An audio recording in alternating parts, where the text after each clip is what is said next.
Hi, you're watching 9 Levels Up, and I'm 9 Blackman. And today I'm going to talk to you about the 5 times when you should totally ghost someone.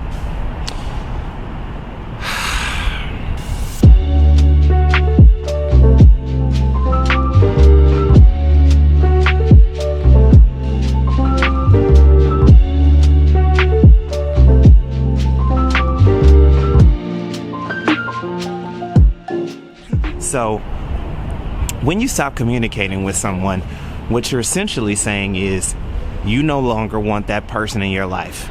Ghosting, in effect, tells people, I no longer desire to have any exchanges with you in any meaningful kind of way. And I am so committed to not having you in my life that I'm willing to do something that may seem mean or even emotionally violent to ensure that you stay out of my life.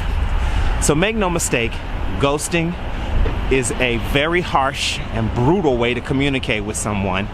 And though I have done it in the past, I staunchly do not recommend it.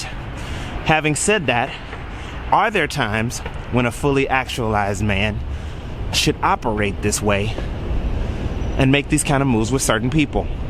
Absolutely. Number 1, physical violence. If someone is harming you physically, they're threatening your safety, they're threatening your health, they are causing you bodily injury or pain, get out of that situation. Get some support from your family, your friends, your network. Cut that person out of your life. Ghost the shit out of them. Point blank, period. Number 2, emotional violence. If someone is demeaning you, they are tearing you down, they are psychologically attacking you and being toxic in your life, get that energy out of your life. I don't care if it's your mom, your dad, a lover, a brother, a sister, whoever it is.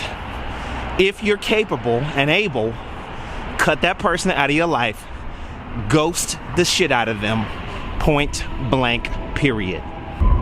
Scenario number 3, blatant disrespect. If someone is rude, consistently rude to you, hurtful, disrespectful of your feelings, disrespectful of your needs or concerns, has no real interest in being in your life in any real way, ghost the shit out of that person. Cut that person out of your life. You can do better. Disrespect will never be tolerated. Cut them out. Point blank, period. Scenario number 4, matching energy. Now, I am 100% on board with matching energy.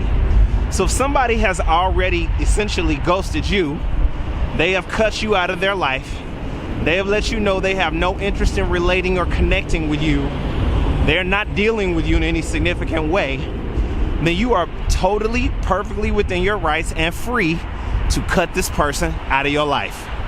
You no longer need to deal with them because technically you're not ghosting them.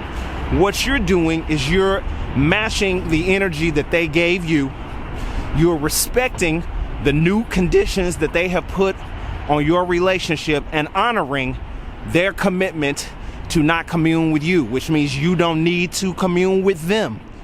And if they wish to change the status of this relationship because they did the initial ghosting, the onus is on them to change the relationship because they value the relationship and not you. Now, having said that, if this is a person you love, if this is a relationship you value, if you want to bring healing into that relationship, then you might have to reach out to them. But you don't have to do that. Your doing that is an act of goodwill. The onus is not put on you to do so. You are merely matching their energy and respecting their wishes for your relationship. Number 5, you should totally ghost someone when it's a person you love, they're destroying themselves, and you can't bear to watch. So a good example of a case like this where someone you love is hurting themselves, they're in a destructive situation, you don't want to watch it happen, is when there's drugs involved. So they're stealing from you they're hurting themselves with these drugs. They won't get help. You've tried to get them help. You've begged them to get help. You've tried to support them. They won't listen. They won't turn from the path. Cases like this, one of the most difficult things to do is to cut that person out of your life. But it sometimes becomes absolutely necessary. And I strongly recommend it as a very, very, very last resort. An intractable person who is destroying themselves will not be saved by you. And so at times like this, you have to accept your limitations and be willing to let that person go the way that they need to go, even if that way is destructive, and recognize that you cannot control the life and choices of someone else. So that means having the courage to step away and to let that person know by removing your presence from their life that you don't condone their choices and you don't approve of what they're doing. But if you make a move like this, don't just step out of their life. Please talk to them. Be honest. Tell them why you're leaving their life. And let them know that you love them. And let them know that you will be available to them when they make different choices and when they are ready to get help. That you will support them, you will be with them, you won't turn your back on them, that you are merely stepping out of their life while they are in this place and choosing this path. So, bottom line, ghosting somebody should be a very last resort. It should never be a go-to move. It should be something you do because you have literally run out of options. Some kind of emotional or physical violence is taking place in your life, in their life. Some very unhealthy, very toxic behavior is occurring, and you are doing what you need to do to protect and respect yourself. So if you find yourself cutting people out of your life for reasons like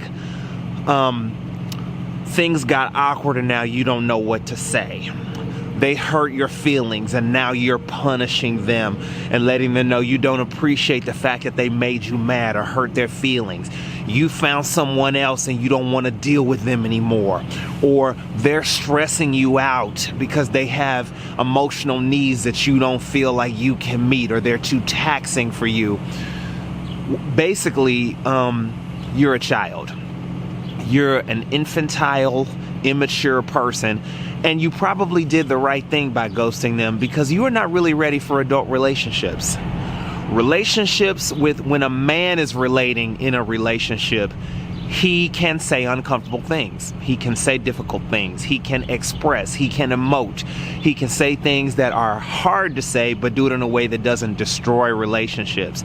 And if you are not at a place where you can do the work, do the negotiating, and have the open, honest discussions that being in real relationships require, then you should go back to your little boy moves and your little thoughts and you know, your randoms and whatever you got going, and stick there because that's your lane right now. And don't be mad when, you know, you can't find real love because you're not really ready or in a place where you would know what to do if a real love situation came into your life. So what I would recommend is grow up. And once you grow up, go back to all the people that you ghosted and apologize and let them know you were making little boy moves at that time and now you want some newness. Even if you don't plan to be relational with those people, you should do that just so that you can communicate cleanly, you can clean up your karma, and you can go forward into your new relationships without dickish energy lingering, because it will, and it will come back to bite you in the butt. So that's all for this video. If you like this kind of content, please don't forget to hit that like button. Make a comment. If you have a homie who you think could benefit from hearing content like this, feel free to share it with him. Also subscribe so you can get new videos and new content like this whenever I create it. Hit that notification bell. It really helps for YouTube to see that you're interested in content like this, and then you'll be aware every time I upload a new video. Thanks for watching, and I will see you in the next one. Bye.